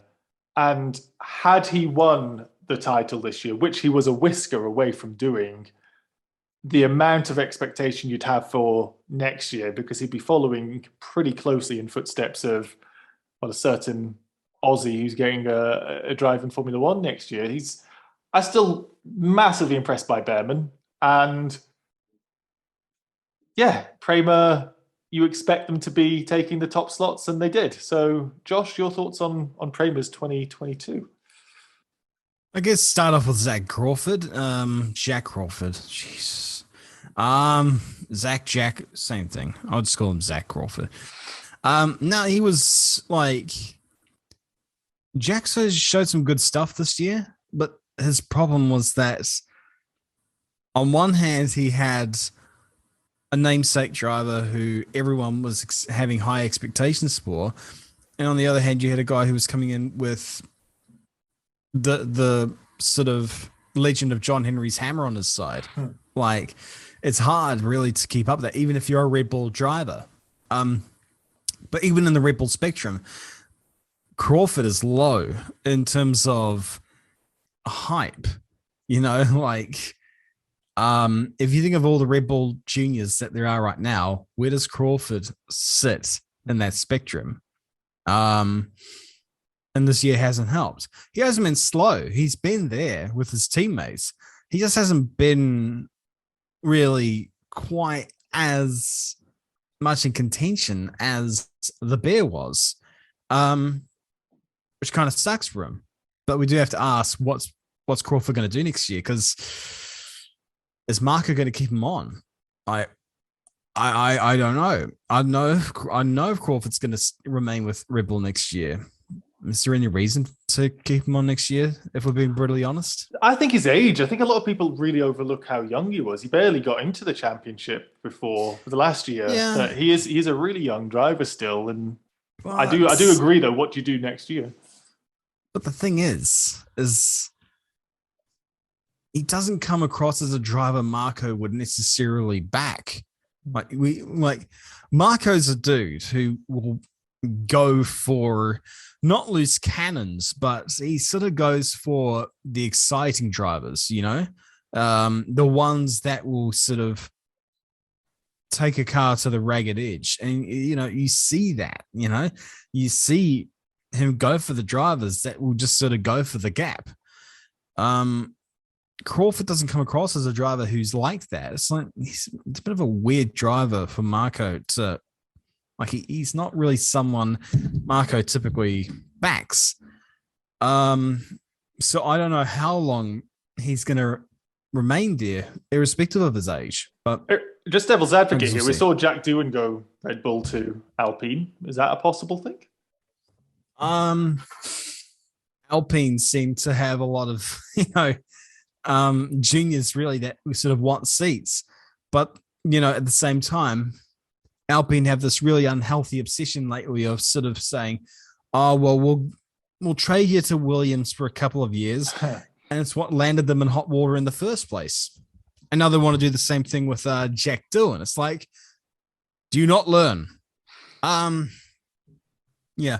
Overall, Crawford, I think it's fair to say it was a good season. I wouldn't necessarily say it was a great one, though.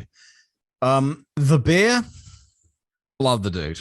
Like, it was a shaky start to the season. I think really it probably was what killed his campaign was like some early mistakes, which, you would expect, like, especially at that level of competition. But once he harnessed that, there were some really damn good performances, and the dude has got absolutely no friggin' chill sometimes. Like Zandvoort was complete anarchy. Like it's just, I was watching that feature race at Zandvoort. It's like, okay, you look nothing like Denny Holm, who is named the Bear, but the way you drive certainly makes up for that. Like, that was absolutely uncompromising. Like, you can't pass at Zandvoort though, Josh, of course. No, you can't. And Zandvoort is a rancid track for Formula One. And was it Jan Lammers who's sort of spearheading the Dutch Grand Prix campaign? If you are listening, you're a bloody idiot for hosting the damn Dutch Grand Prix at Zandvoort. Did you really? Bearman did you really proves think you this was a can good idea? pass. That's what we're going to focus on. You can pass after damaging your steering rack to a point where it has more angle on it than NASCAR, but still, that was the most ragged, sort of complete anarchistic friggin' race I've ever seen from someone. But at the same time, it's like, I like seeing someone go for the gaps like that, even if you have to make the gap. But I think more Monza, that sprint race was just beautiful and almost taking that at the Parabolica. I love seeing drivers go for it, And granted, Zandvoort was probably erring more on the reckless side, but, Monza, you got the sense of like, I'm going to bloody well go for it right to the death. And I love seeing that from drivers, Overall, the Bear probably could have had a better year, but that's how it is. It's a learning experience for him. I'm sure he's probably going to go to F2 next year because what does he stand to gain by staying in Formula 3 for another year? Very similar to Zane Maloney, actually. Like, very damn good rookie campaign. Probably could have been better. It would have helped to gain them the championship, but still, with how they performed, they've earned the progression up to Formula 2. And I'd be very keen to see how he goes. Even if opportunities may be few and far between to get into Formula 1 eventually, especially when you consider that, the third wheel in this PREMA outfit probably has a bit more pull into getting to Formula 1 based on name. But I will say this, Arthur Leclerc is not his brother. And that is the kindest thing I could say about him. He has sprinklings of pace, and I know I say I love drivers that will go for the gap. Arthur goes for gaps that don't exist, and the dude has worse spatial awareness than Lance Stroll, and like he's really brassed me off this year with some of the stuff that he's been pulling. Not wishing to be purposely mean to the dudes, but you would have expected a lot more from him, for sure. Especially with how much time he's spending in Formula 3 machinery, especially the name he's got. You got to think that he's going to not necessarily have everything go his way, but at least he will have the advantage of like that advice, someone being up there that can help him, and he's really let himself down. His racecraft is terrible, so I've waxed lyrical about the bear. I thought, Crawford had a pretty good season. Leclerc, though, I'm pretty negative about the dude. I'm probably being too harsh, but I absolutely have not much good to say about him at the end of the day, simply because you would expect more of him. And instead, the only person he's got to blame for him missing out on the championship is himself, and himself wholeheartedly. So, yeah, he's almost certainly going to go up to Formula 2 next year. I don't want to see him there. I'm going to say this, Josh. He scored more feature race wins than Ollie Behrman did. But, yeah, consistency is key. I understand why you'd say that. I do think I'd like to see him in Formula 2. I don't think we're going to see him in Formula 1. Michael, though, we're going to finish off with you and your thoughts on PREMA. I don't know what you can add to Josh hasn't said, because I think you hit the nail on the head more or less, if not a bit mean on Arthur. PREMA has been a little strange in that I think the results don't reflect the reality of what happened. There's a rather neat statistic there, well, a few that are very strange. First off, of course, the number of wins they've taken as a team is pretty low. It's just, I believe, one for each driver.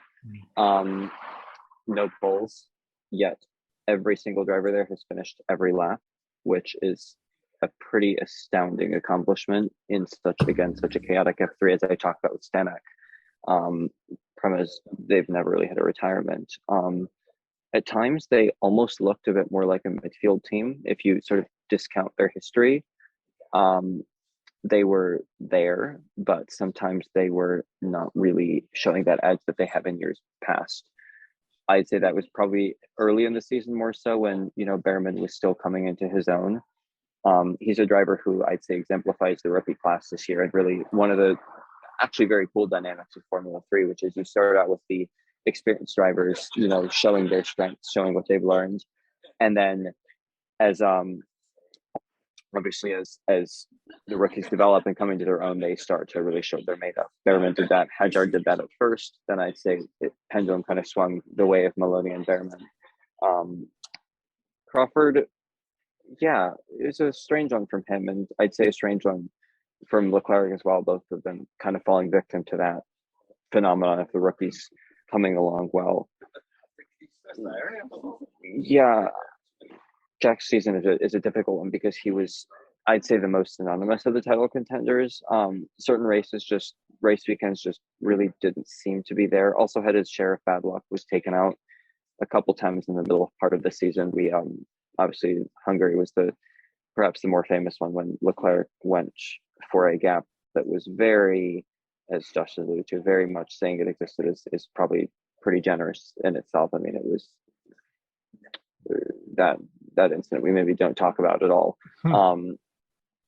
Prefer to forget about it. And in Austria as well, call out shoving one down at turn one that took out both Crawford and Edgar. Terrible day with the Red Bull Ring for the Red Bull Junior team, but yeah, he was at the end of the year just kind of faded away. The weekend in Monza was quite strong, but it was a little bit too little too late. Leclerc, beginning of the year, I thought, he has really made a huge step up from last year. He was brutally inconsistent and only very occasionally brutally quick, like his brother.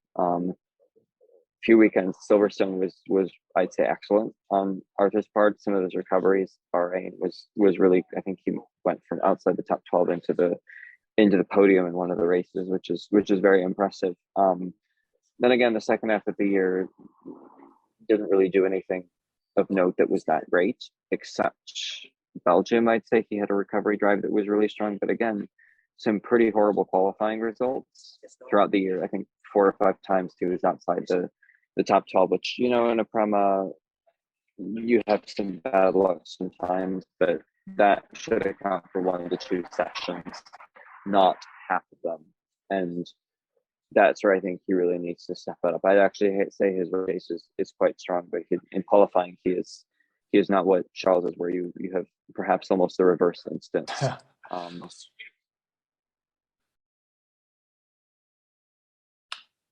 And I think we have actually finally Again, lost. one that I think can make a move to whether he'll be successful. We lost you for a quick second there, Michael, which I think is good timing, but got your points across. I think I'll try and do a little bit of a wrap up. So, Yes, yeah, I think for PREMA, it was teams champions based off of a brilliant stat again, Michael. No retirements. Obviously, some last lap dramas and whatnot, but no retirements crossing the line. That's a really good statistic, and probably why they did take the teams championship, even though they didn't manage it for the drivers championship this year. Josh, you are so well known around the motorsport world that I think it's only fair that I can give the final thoughts on F3 2022 to you.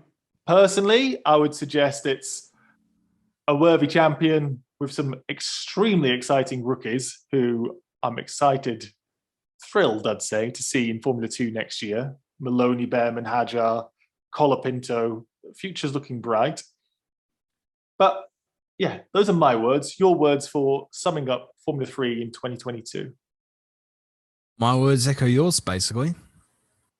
Yeah, not much more to add. Like, it's, I've been really impressed with the rookies that have been in there so far this year. That have been in there this year. I maintain what I say though. Like, Arthur's race pace may differ from his racecraft. Like, again, I mean, I'm sorry to prattle on about Arthur, but it's just a case of like, because he has got all that sort of expectation around him because he is a Leclerc. He is Charles's brother, but I'll reiterate, he's not his brother. No, but you have the family links. So truly, Schumacher showed this year that the name doesn't always mean anything. So I do feel you are focusing very much on this guy. Yeah, but there is that sort of weight of expectation. But the thing that really brasses me off is he's not necessarily slow. It's just that he throws stuff away way too easily. It's, going for gaps that don't exist, mucking up qualifying. And people say, oh, he did a great recovery job. It's like, why was he recovering at all? Nice. And sometimes it'd be down to him, himself, throwing himself down the back of the grid. It's like, he realistically shouldn't be in that position, and especially with someone who's, competing as much as he has, so I'm not big on him in any slight, but like I'm sure he's heartbroken by that, isn't he? Nah, it's overall like disappointing not to end on the green, but it's a worthy champion. Great rookies. I don't even really know if I'm looking forward to F3 next year. Oh, I mean, there is likes of Colapinto who I want to see excel, but no, the likes of Maloney and the Bear going up to F2. That'll be great to see for sure. So yeah, looking forward to seeing what 2023 brings. Yeah, I think Formula 3 2023 as well. I don't share your thoughts so much. It's not going to be as exciting. There's some top drivers. I want to see Mini do well. I want to see what Bogdanovic does, and he makes the steps up. There are going to be some good drivers in there. So I'm going to be a bit more positive, and they Formula 2 and Formula 3 possibly looking like they're going to be really good next year. But at the moment, have to say, after an extended episode, that is all the time we have this week. Thank you, everybody, for watching and listening. And you'll be glad to hear we're not doing a recording next week. So you'll have a week off to recover after what has been the best part of 2 hours of recording this podcast. In the future, we will have the usual Ask F1 FS. So if you want to have your question asked on a future episode, use the hashtag AskF1FS on Twitter. Drop any questions below if you're watching on YouTube, or let us know what questions you have on your mind on our Discord. Look for the podcast questions channel. If you are watching on YouTube, dropping a like on the video, leaving a comment, and subscribing to the channel all really helps us out. As Josh, I'm going to make you say it again. How important is subscribing to the channel? Good time for me to say. Very, very much so. Very much so. So don't take it from me. Take it from the experienced YouTuber Josh Revell, who looks like he's having a coughing fit. So he might be needing to have a successor, and the F1 Feeder series will do it. Thumbs up. He's still okay. If you are listening, leaving a review on the podcast platform you're listening on is greatly appreciated, but you should just watch this to watch Josh Revell go through a coughing fit as he tries to drink water. Finally, check out f1feederseries.com for more Feeder Series insight, including the words of Michael McClure, who has been in the paddock pretty much all summer, and his writings will be on there. And follow F1 Feeder Series 1, F1 FS Americas, and F1 FS Live on Twitter. You can find the links to all of those, plus the Twitter accounts for myself and everyone else on the podcast, in the YouTube description or the podcast show notes. You'll also be able to find out if Josh has survived this coughing fit on his Twitter. I'm surviving. I'm just survived. Until next time, we have been the F1 Feeder Series podcast. Goodbye.